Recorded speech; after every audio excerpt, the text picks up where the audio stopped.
lead of 259. If you look at it, exactly about 20 minutes since the start of the day, the Indian innings has ended. 477 all out. Fine rearguard from Kuldeep Yadav and Jasprit Bumrah taking the partnership past 50. But today, if you have to look at the first 20 minutes, a milestone was achieved. Jimmy Anderson, Only at the third bowler now to enter the 700 first pacer ever. and the first ever pacer. Yes.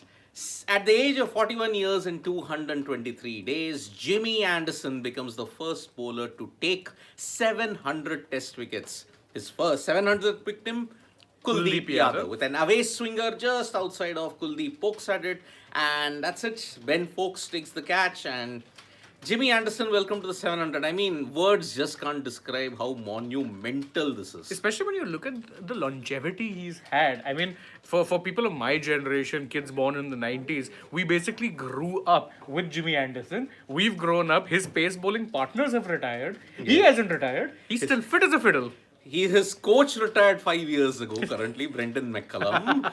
And who started his career after him. After him, Same with the Stuart Broad. Stuart Broad just retired in the Ashes, but you have to appreciate the longevity of Jimmy Anderson. I think if you have to look at it, maybe Muralidharan's haul of 800 might not be broken, but I think Anderson's haul of 700, no pacer, I think, is going past. I don't see how anyone would, because again, you have to remember that with Anderson, the second half of his career has been dedicated to Test cricket. Yep. That is a rarity itself in today's day and age. How many pacers or how many players do you see who will willfully opt out of playing white ball cricket and will pretty much just say, no, I'm only going to focus on Test cricket, and thus extend your career the way he did? He made his debut in what, 2003, 4? Yeah. And I think his first wicket was Jacques Callis.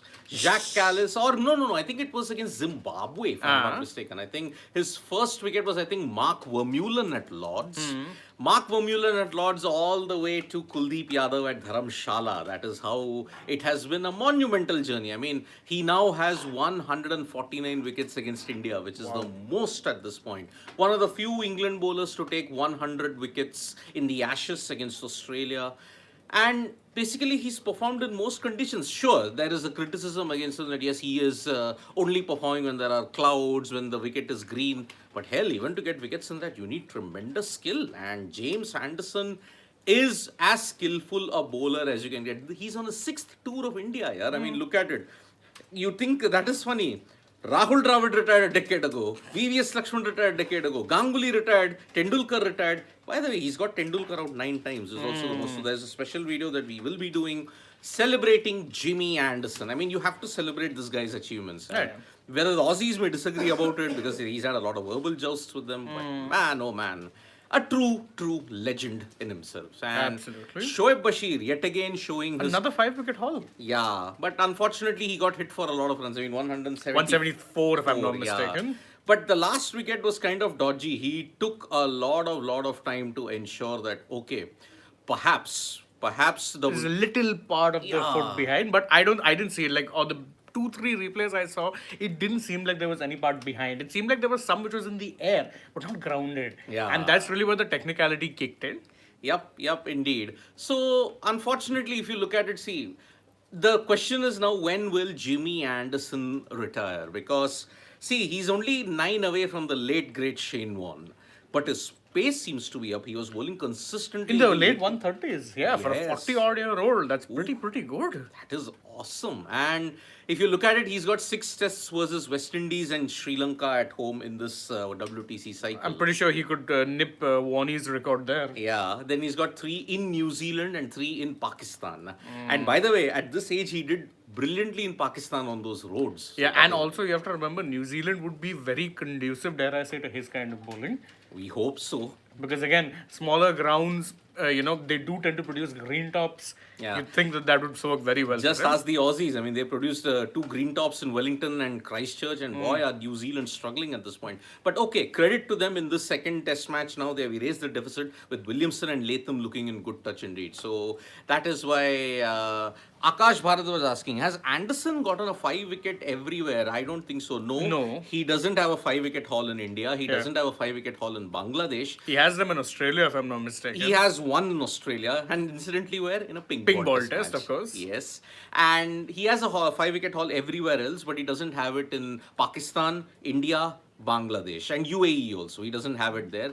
Everywhere else, he's been absolutely dominant. And remember, in England have not toured Zimbabwe for close to 28 years. Exactly. So that's why Jimmy wouldn't have gotten a 5-wicket haul in Harare or Bulawayo in that sense. So that's why it's a fitting tribute to him. And see, we are going to start the innings in the next 2 to 3 minutes. Yeah, I mean, I think at this point, if we're looking at how the match is standing, big advantage towards India, because again, knowing how England will approach things, there is a very good chance the match ends today. Yes. Very good chance the match And ends the today. pitch is giving a lot more grip and bounce, if you may like, along with pace. England squandered the best batting conditions on day one.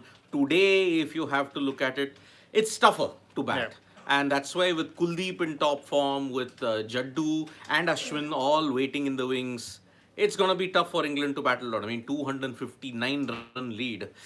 An innings victory looks likely, but if England bat out of their skin, maybe they can avoid that humiliation also. I mean, if they bat, see, the best case scenario for England would be, and this is again, what I'm saying is that you set about a 150 run target for India. Yeah. To do that, you need 400. In these conditions, it's tough. It's tough for them. It is. But Akash was, guys, Stein or Anderson, please pick. That's a debate for another time. It's a difficult debate because again, with Anderson you got longevity, but Stain's impact.